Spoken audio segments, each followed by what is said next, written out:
Good noon, dear participants and partakers. I'm delighted to open the second week of the International Faculty Development Program, Season 3, on Literature, Society, and Thoughts, an effort towards sustainable development, organized by the Department of Languages under the aegis of Human Resource Development Center, Integral University. I am humbled to pronounce the successful closing of Week 1, the credit of which is solely corresponded to our illustrious speaker across the discipline and nations. Professor Nishi Pandey, Professor Vishal Gupta, Professor Alka Singh, Professor Savita Kaushal, Professor Debulal Holder, Professor Murli Manohar, and Professor Elizabeth Moreno. Our noted speakers exceptionally justified the interaction and sustainability in literary scholarship by reflecting on the capacity of gender management, education, and literature by running interference of sustenance and sustainability of environment.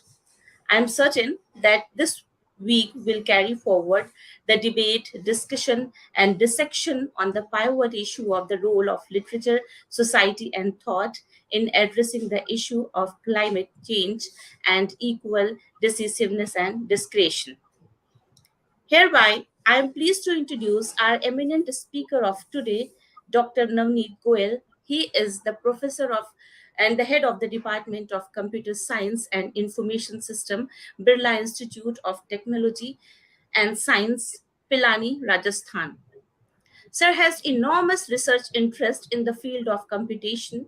Some of his research interests are the detection of malicious websites using ML, detecting threats from Android hybrid apps using ML, design and implementation of an entire computing stack of big data analytics, high performance computing framework for data mining, parallelization of data mining algorithm, domain specific language for data mining, parallelization compiler for draft, etc.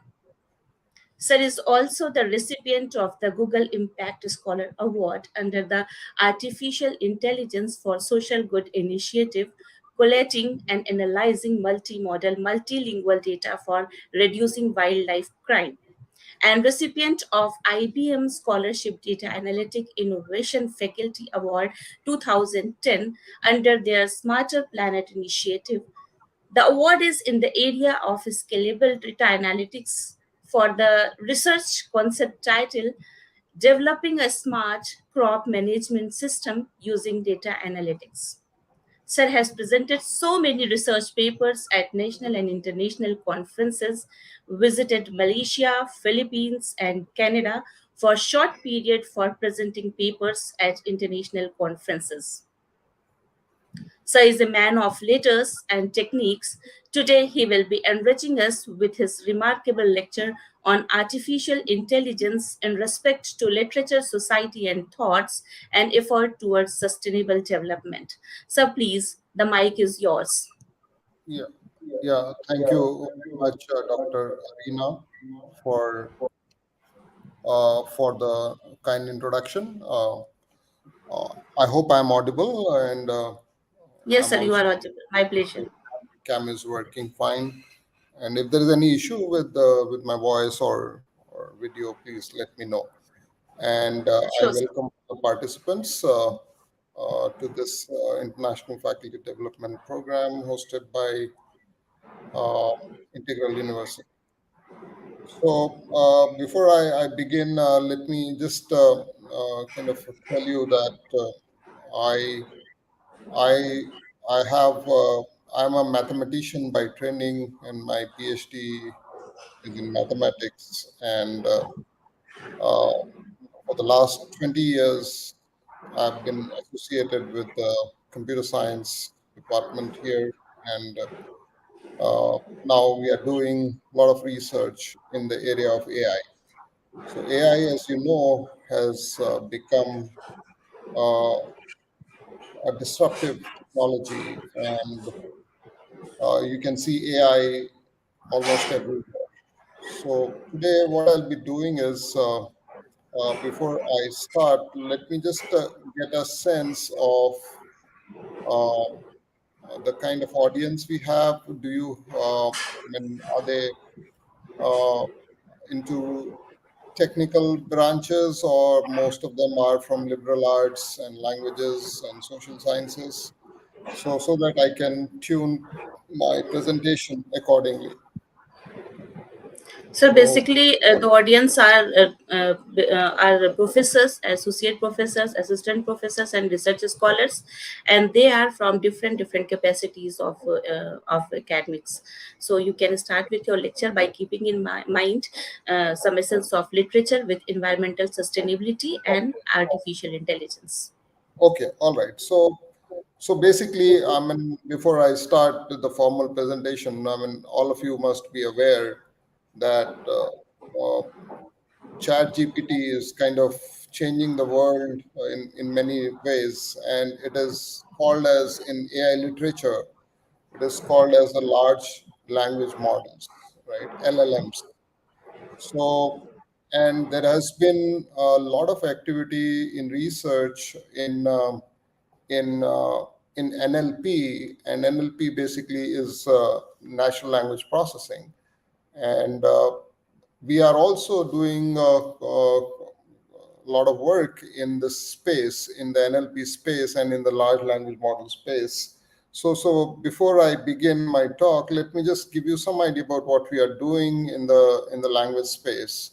So the first work we did on was on the Sanskrit language, and there we developed a deep learning based OCR. OCR is basically optical character recognition system for Sanskrit language. So basically, the idea was that there are a lot of old manuscripts that are there which are in Sanskrit, and we wanted to digitize them so that they can be circulated, and there is a lot of knowledge that is embedded in those old manuscripts. So with that objective, we developed an OCR. So basically, what happens is that you click a picture of a page of a document, and then the rest of the things, image processing techniques are used to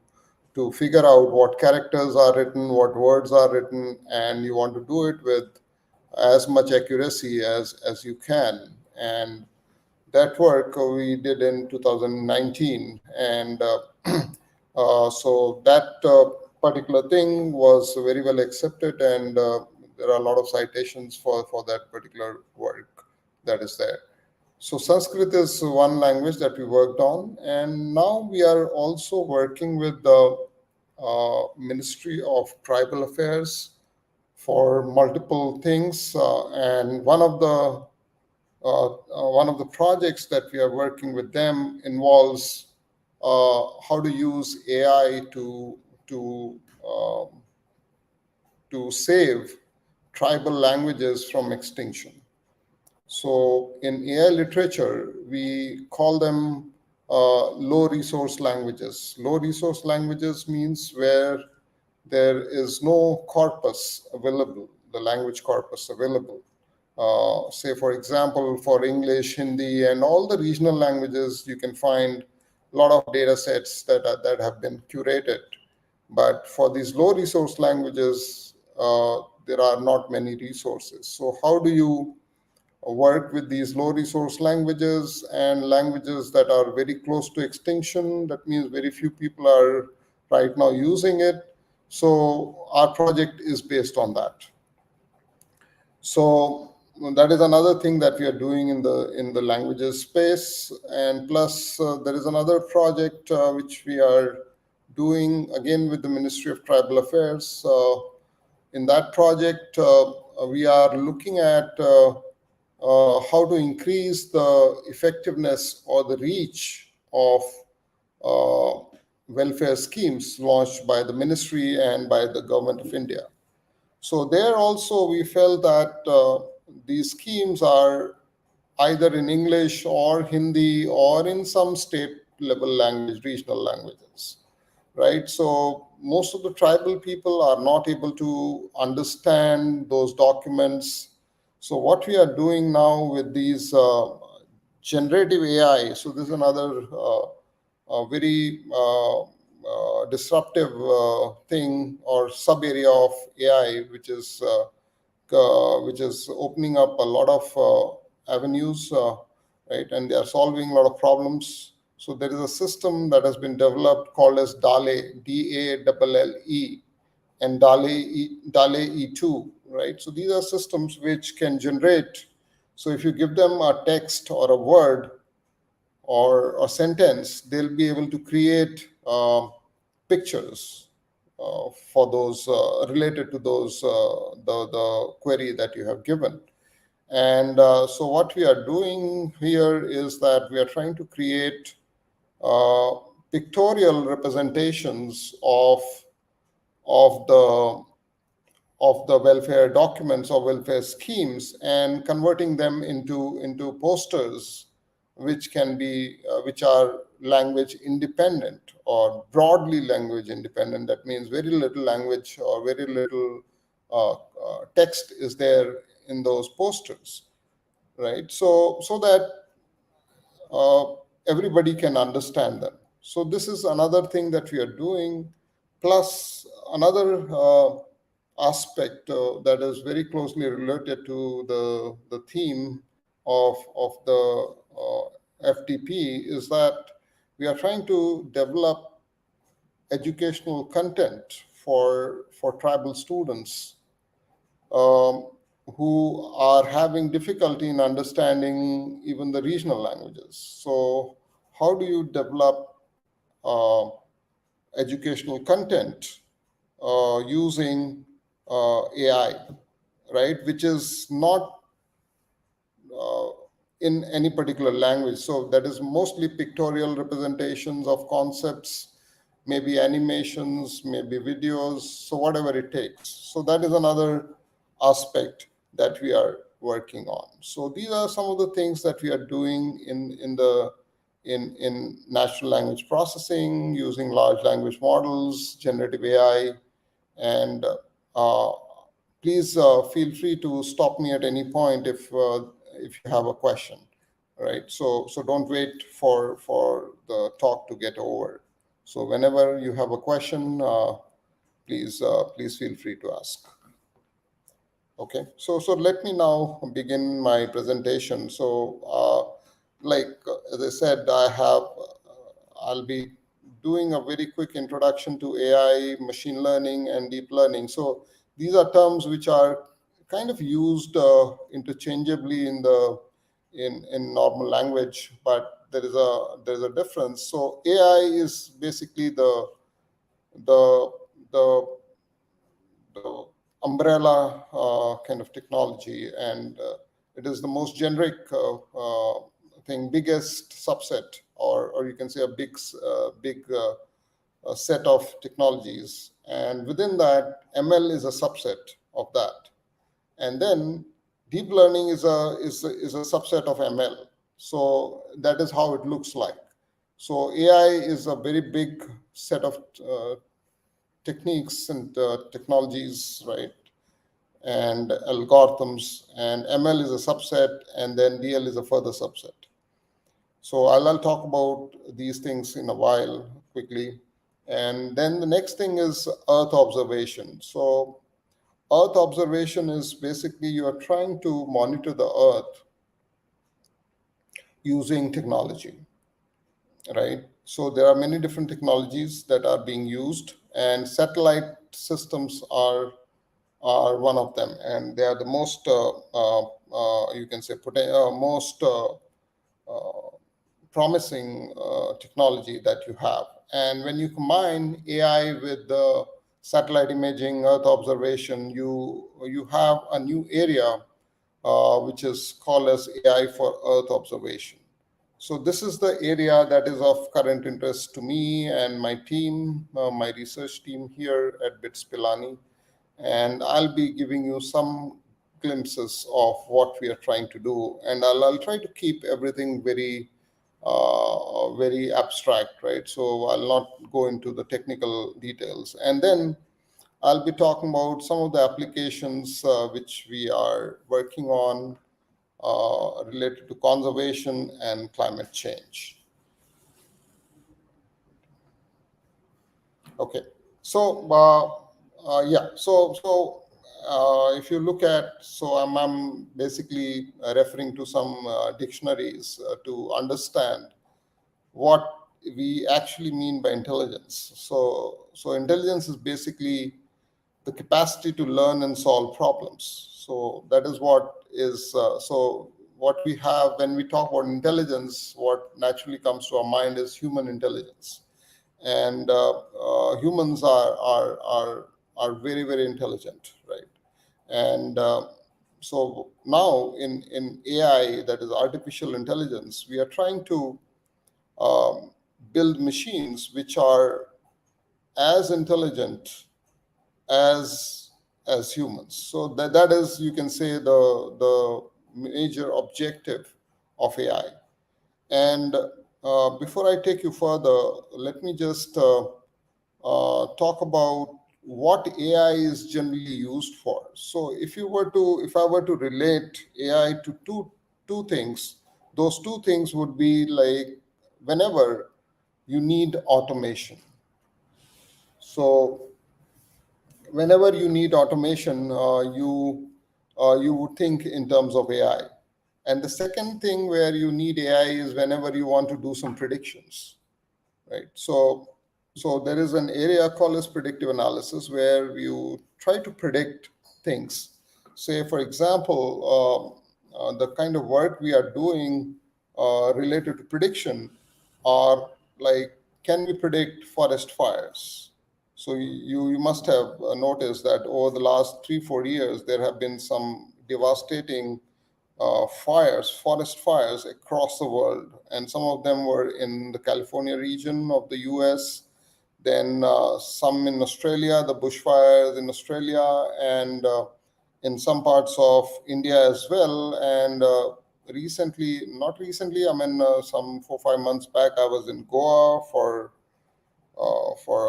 a conference, and there we came to know that even in Goa there were wildfires, or there were forest fires, and this was the first time that Goa has experienced such a thing. And it was very kind of shocking to learn that uh, a place like Goa, where you receive so much of rainfall, uh, would be affected by forest fires, or there would be forest fires in a region like Goa.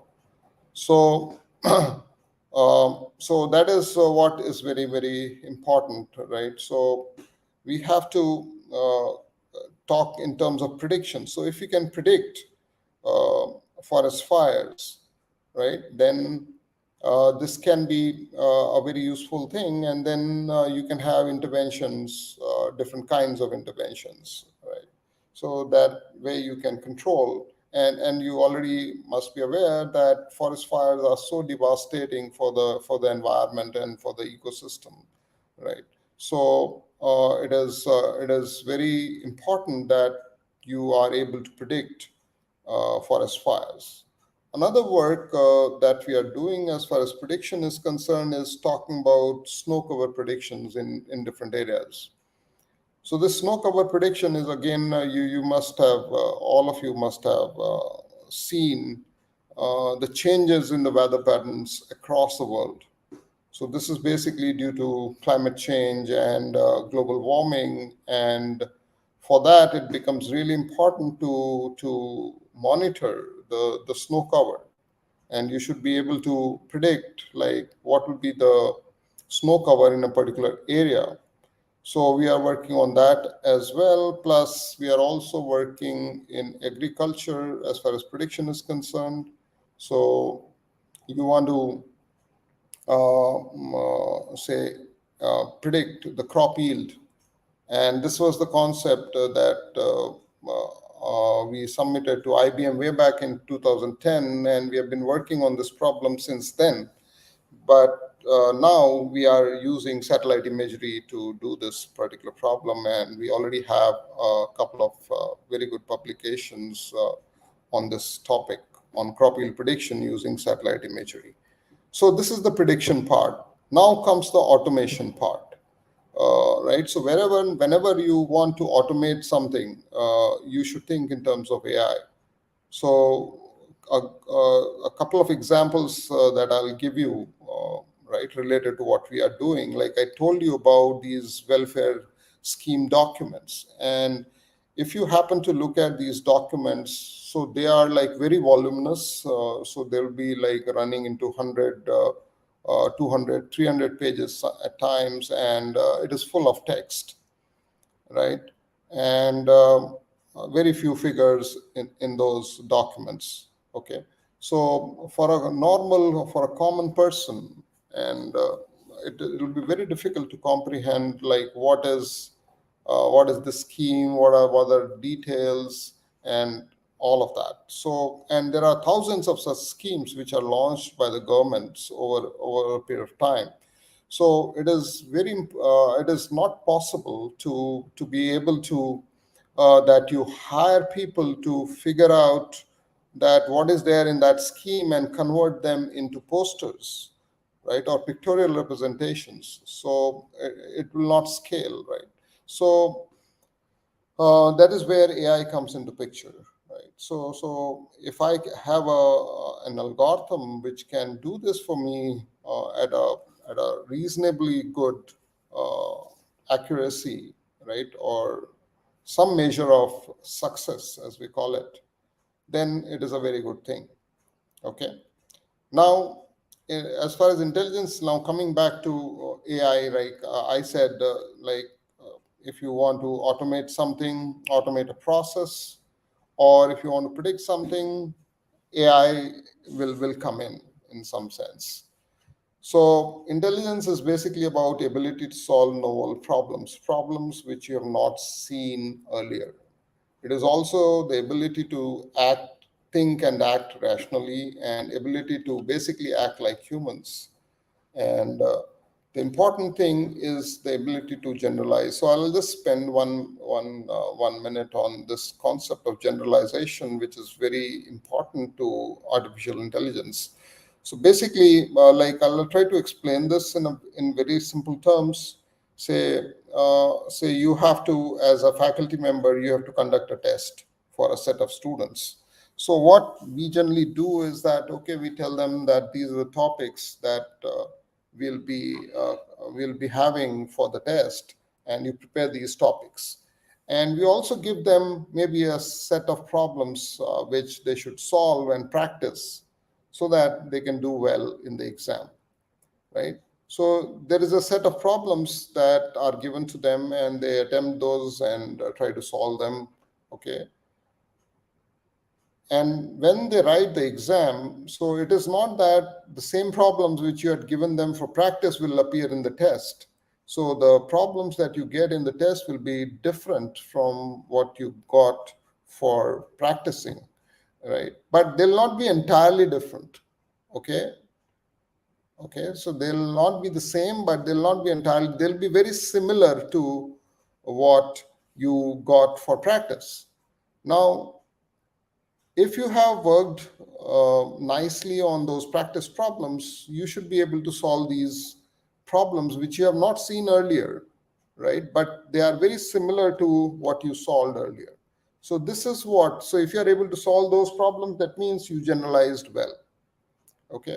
So this ability to generalize is very central to any artificial intelligence system. Okay, so I'll skip this introduction part, right? And so the academic disciplines important to AI, and you see, we all think that it is just about computer science, right? Okay, but it is not that. So even philosophy, mathematics anyway has a very fundamental role to play in AI and machine learning and deep learning. But in general, as a concept, there are a lot of things which we borrow from mathematics.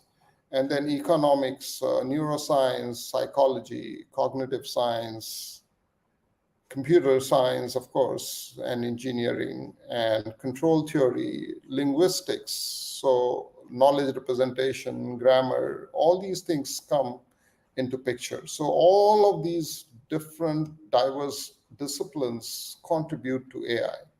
And at the same time, AI has applications in all of them, right? So it's a two-way kind of a channel where different disciplines contribute to AI, and AI is used to solve problems which are there in different disciplines. So we also work in like problems related to electrical engineering, VLSI design, mechanical engineering, uh, right? And biology, medicine, there are lots of AI for healthcare is a very, very hot area these days. So you can see that AI basically is being applied to all different disciplines and verticals, right? So systems that act like humans, I don't know if you have heard of this. There's this test called as Turing test. So I'll just show you what that test is. So you enter a room which has a computer terminal, and you have a fixed period of time to type what you want into the terminal, and study the responses that are given to you. At the other end of the line is either a human being or a computer system. You don't know that. Okay. And by looking at the responses to your queries, if you are able to tell whether it's a human or a machine, right? That is what you have to do. But if you're not able to distinguish, then the AI system has passed the test, so which we call as the Turing test. And there are a lot of variants of this. Okay. So if you cannot tell the difference, that means the machine is intelligent enough and it can mimic human intelligence. Okay. So that's the Turing test in very simple terms. If it is a computer system and at the end of the period you cannot reliably determine whether it is a system or a human, then the system is deemed to be intelligent, right? So that is the yardstick for intelligence, to measuring intelligence of any system. Okay. And like machine learning is, again, as I said, it's a subset of AI. And it basically involves training the machines to do certain tasks. So that's where automation comes into picture, right? That's where prediction comes into picture, right? So I'll talk about all of these. So I'll skip this part because in the interest of time. And let me quickly move on to what we call as Earth observation. So this is one of the very important areas. It's not a new area, but when we club it with artificial intelligence, then it becomes a really very kind of promising area. And a lot of work across the world is right now happening in this domain. So Earth observation is basically uh, gathering of information about the physical, chemical, and biological systems of the planet Earth.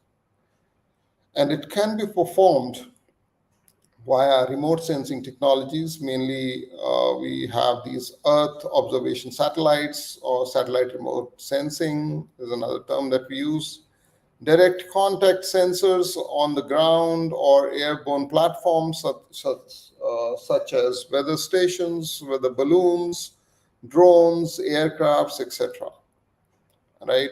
So all these are ways of observing the Earth, the critical parameters of the Earth. Say, for example, forest fires, snow cover in an area, or number of water bodies, and these kind of things are also used for land cover, right? So predicting what is the land cover of a particular area, or land use, right? So for what purpose the land is being used, whether there is a building, then what kind of building it is, whether it is a field, or whether it's an agricultural field, or it is used for some other purpose.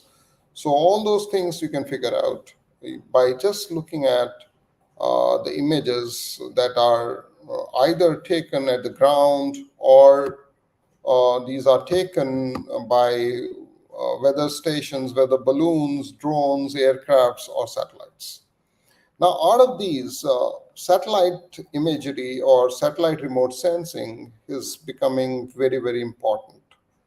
And what could be the reason, or what could be the advantage of these satellite systems over the other means or other ways of doing the same thing, that is observing the earth? So that is something we need to understand very clearly. Okay. And we are, as I told you, we are collaborating with this Ministry of Tribal Affairs on multiple projects. And let me just give you some idea about another thing that we are trying to do. So it's again related to water conservation and sustainability and other things. So uh, there are these what we call as water springs. Okay, so these water springs are basically what these water springs are uh, surfacing of the underground water. So we call them aquifers. Okay, and these aquifers are grounds, a form of water that is trapped underneath the rocks, and they come out because the rock becomes porous or it becomes weak and it cracks, and these water springs come out of these. So these are all totally natural things that happen, right? And and they are found to be more prevalent, or more they are found more in hilly terrains and in the tribal belts of India. There are lots of water springs, and UNDP, that is United Nations Development Program, is working closely with the Ministry of Tribal Affairs under a project called as Thousand Springs Project. So where they are trying to manually figure out or find springs in different parts of the country. Right now, they are working in Orissa, and uh, they have been able to identify some water springs are known to the tribals, and right. So they used all of that, and plus they had teams which looked for these springs so that their water can be used for agriculture, for other and other purposes. So they were trying to do it manually, right? As I said, by interacting with tribals and having teams which go out in these forest areas, mountainous areas, and see where the springs are. So in our proposal, we have proposed that we will do this through. First, we propose that we'll do it through drones, but later, as we moved ahead with that project, we understood the limitations of drones being able to capture these springs. Mainly, there are two, or I would say there is one particular reason that drones, you cannot send them to each and every area or region of even a small district, right? Okay. So, and you needed so many drones if you were to do it for an entire country like India, right? Or if you don't want to use too many drones, then you would probably be able to complete it with a given set of drones. You'll be able to cover the entire country and it'll take you many, many years to do that. So then we switched to satellite imagery. And the purpose of, or the main reason of doing that was that with satellite imagery, I could cover the entire country without needing any infrastructure on the ground. So that takes us to this slide where we are saying that why there is so much interest in Earth observation through satellites and not so much using water, weather balloons or weather stations or drones and aircrafts, because they don't scale. Okay, and you need to invest a lot, right? And already I'll show you that there are already 1,000 plus satellites uh, which are orbiting the Earth just for the purpose of Earth observation.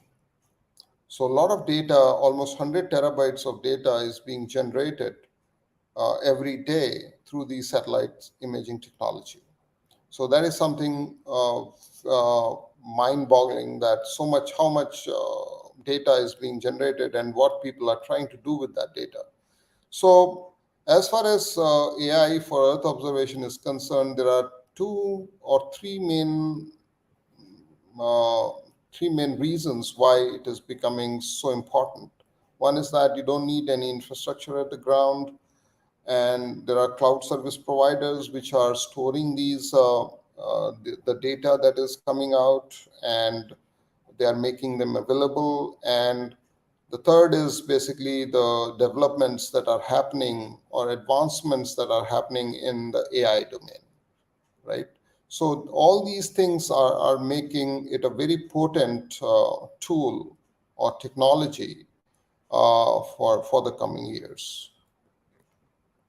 All right, so I'll just right. So, okay, I'll skip a few things and let me just take you to the pieces that are involved. So you need a satellite system, the Earth, which we are trying to observe, the AI part of it, and then there is this GIS world, which is typically used in this geographical information system. And then there are these algorithms, and then you have this big data analytics, because the amount of data that is being generated is humongous. So you need the big data technologies or capabilities to work with big data to be able to do that. Unfortunately, for me, we have been working on big data and AI for very long. Algorithms, only new piece or new thing for us in terms of technology is satellite imaging, understanding satellite imaging, and understanding the problems as far as climate change and environment is concerned. So those were the unknowns for us, and we have teams in which people understand these domains very nicely, and that's how we are able to cope up with these unknowns. And if you see, uh, look at the paradigms of scientific discovery. So earlier it was mostly experimental. I'm not saying it is not there now. It's a lot of experimental research is still going on. Then there is this theoretical work, right?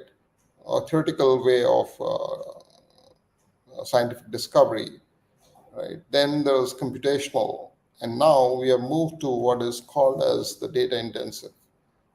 So now and future. So unify theory, experiment, and simulation with multidisciplinary data and distributed communities. So that is where the future is. So this data science is also called as the fourth paradigm of science, right?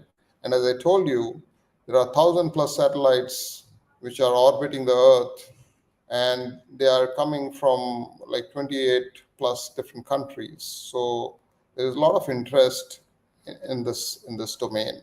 And as I said, they are generating almost like 100 terabytes of data each day. So this is something which we can tap into, right, for different purposes. And I'll just quickly skip some of these. So I'll just point you to them. So Landsat satellite system has been doing this work since 1972. As I said, satellite imagery is not a new concept, but the ability or the advancements in computing, storage, then AI and ML, and accessibility to satellite data, all these things have led to this very exciting area of AI for Earth observation. And you can see that there are these so many satellites are there right from 72, and this is how they have been working. So you can see it started with the Landsat 1, and now we have Landsat 9. This is all done by NASA. And Landsat 9 was launched on September 27, 2021. And this is the latest satellite. And Landsat 8 is also still, you can get data for Landsat 8 as well, right? And this is how the Landsat 9 actually looks like. Yes, just for that. And the one of the important things that I want to tell you about this is that uh, Earth is considered as a grid in a satellite system. Okay, and the finer the grid, that means the more information you are able to extract from the Earth remotely. And let me just tell you that we are now. So I just want you to look at this Boeing thing. So Boeing is planning to capture data at 5 centimeters spatial resolution starting 2024. So what that means basically is that we will have information of a patch on the ground which is 5 centimeters by 5 centimeters. So 5 centimeters long and 5 centimeters wide area, that which is very small, smaller than the mobile phone that you're using. Okay, and you would get information at that resolution. So the work we have done so far for forest fire prediction and for crop yield prediction, we used a resolution of 30 meters by 30 meters. So that itself is a good resolution. And now uh, 30 centimeter data is already available. Even finer resolution data is available, but they are not freely available. So we are mainly working with data that is the resolution that is available for free, because this data can be very, very expensive. Okay, so so this I'll skip. This is more about imaging and image processing. So this part I'll skip. So basically, what you have is AI for Earth observation. So it is mainly about two things or three things you can say. One is the imaging part. The second is your algorithms, which are typically deep learning algorithms. And the third component in this is the applications. So like as I said, forest fire prediction is one application. Snow cover prediction is another. Crop yield prediction is another, right? Okay, so like this, you can have any number of applications. And these are the two major initiatives from the biggest IT companies, Google Earth Engine and Microsoft's Planetary Computer. And if you just go to these websites, right, so you'll be able to see that what amazing things can be done using satellite imagery. And as I said, we are working on a lot of things. I have mentioned all of them except for this malaria zoning thing. Crop yield prediction, I have talked about, given you some idea. Forest fire prediction, I have given you some idea, and I'll show you some results for that. And water springs detection, I gave you that. I told you what we are trying to do in this. So I'll skip this. Okay. Yeah. So you can see that these are some of the results that we got, and for different crops. Say we worked on soybean, wheat, corn, and we took data from the US, we took data from India, and you can see that these results encircled in red, uh, they have the least error, prediction errors. So this is our work. CYN is our model. So you can see that we have been able to achieve state-of-the-art results using our methods. So this is just yeah. So just let me give you some idea about this forest fire risk prediction. Okay, so for this, the area of interest was the California wildfires in 2018, categorized as a the MODIS. So this is like how the satellite systems work. So every satellite, so MODIS is another satellite system. So there is a concept of a granule or a tile, which is in case of MODIS is 1200 kilometers by 1200 kilometers, which is quite huge. and contains parts of American states of California, Nevada, Arizona, and Oregon. So, in this area of 1,200 kilometers by 1,200 kilometers, you will see that areas of four states, partly of these four states, are covered. And the data for the year was retrieved for the year 2018 and 19. And since the months of June to September saw most wildfires, the ground truth was set in July, that is somewhere in between, right? And we did some analysis on that. And this should give you some idea about the area that we worked on, right? So if you just see this, right? So this is the part, this rhombus-like structure. It's not a rhombus, but this quadrilateral. If you see, that's the area we focused on, right? And did some simulations and some experiments, and we could get very good results for this for our work. So okay, let me go to the next slide. Yeah. So, and as I said, we first worked on a resolution of 1 kilometer by 1 kilometer, and then our latest work is on 30 meters by 30 meters. And the pictures that you see on the left, that's the area that we are looking at. And these yellow dots that you see are the 1 kilometer by 1 kilometer areas where you witnessed forest fires. Okay, so this we did, and our accuracy was quite good, which we have improved over a period of time.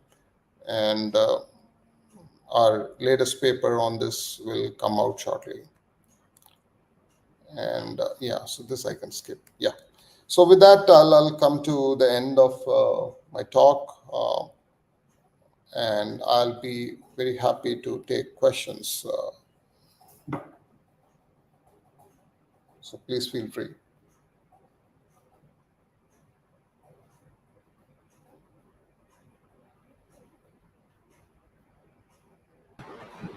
Sir, the question is displaying on the screen. Okay, so What effort can we make to control environmental degradation through artificial intelligence? okay, so I have to stop the sharing, and then I'll be able to access the questions. Yes, sir, it has already been stopped. It is not in the screen yet. Your sharing is not there. Okay, but it's showing me sharing. Just a minute. Okay, so wait a minute. Okay. Uh, what efforts can we make to control environmental degradation through AI? So the first thing, as I said, is that you can use AI for Earth observation to figure out that whether your forests are depleting, whether your snow covers are depleting or not, right? And once you identify that, and in which parts of the world they are depleting very fast, and that is where you need to intervene. So AI will only help you in figuring out where the problem is. Okay, and once you localize the problem in a particular area, then you intervene accordingly. Right? And these prediction models, they work ahead of time. I skipped that slide. Uh, okay, and so we were able to predict that almost like uh, in crop yield prediction, we were able to predict it like almost like in the middle of the crop cycle. That is, if you talk about wheat, which is a 4 month, which has a crop yield cycle of 4 months, we could predict it after 2 months after sowing, right? Or you can say 2 months before it is reaped. So you get that information using AI models well in advance, and you can intervene, right? So these are some of the things you can do uh, to capture environmental degradation and control. Sir, our next question is again displaying on the screen. Okay. So is there any role of AI in computational linguistics, and how? So as I said, NLP is one of the hottest research areas in AI these days. And ChatGPT is a very is a outstanding example of how computational linguistic can be used, uh, right?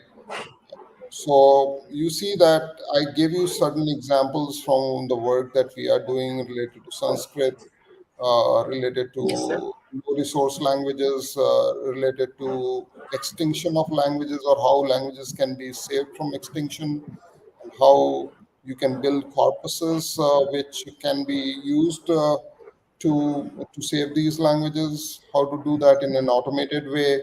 So NLP is one of the most exciting areas these days, and all these conversational systems that you come across, right? So Alexa and Siri and all these, so they are all based on computational linguistics and NLP.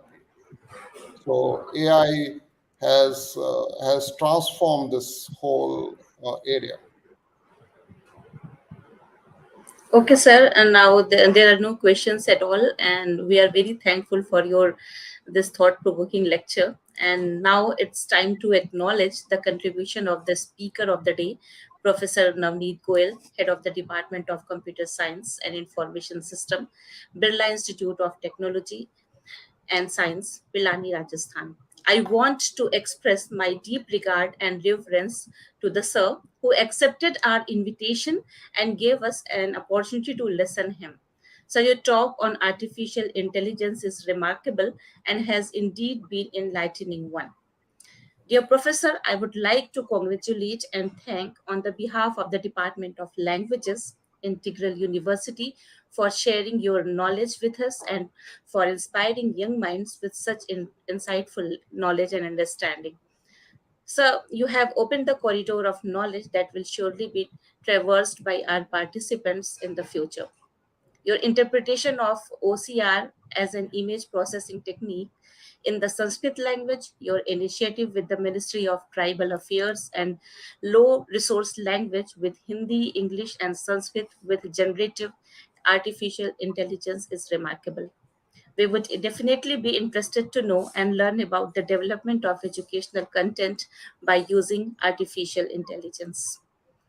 Thank you, sir, for your insightful lecture. We are really indebted to you and your humble cooperation with our department, which we are focusing on in the future also. Further, I would like to express gratitude to Honorable Chancellor Professor S.W. Akhtar for providing us with this rostrum for achieving academic excellence. My sincere appreciation for the efforts of Pro Chancellor Dr. Syed Nadeem Akhtar sir and Vice Chancellor Professor Javed Musarrar sir for his initiative for this online international faculty development program for the updation of knowledge and understanding of literature. I wish to extend my gratitude to the Director of Human Resource Development Center, HRDC, Professor Aqil Ahmed Sir, Integral University, for providing a platform for this program. In this context, I would not forget to extend my vote of thanks to Dr. H.M. Arif Nadvi, Head Department of Languages, for encouraging and supporting us in organizing such an interesting sessions. I extend my thanks to Ms. Vanya for successful coordination and organization of this faculty development program. Respected sir, we hope that you will bestow us upon our teachers and researchers in future also with the treasure of your knowledge. So from time to time we would disturb you and we would call you to take your shelter, to take your initiative for our department, surely. In the Thank you. end, I would like, okay, sir, thank you. Pleasure is all mine, sir. In the end, I would like to thank the entire teaching fraternity of the Department of Languages, the supporting staff, the logistic help, and all those who have patiently attended this session and the presence of these people are highly appreciated. Thank you, everyone. Have a nice day. Thank you. Thank you, sir, for your cooperation and your initiative. Thank you. Sir, we are going to end broadcast.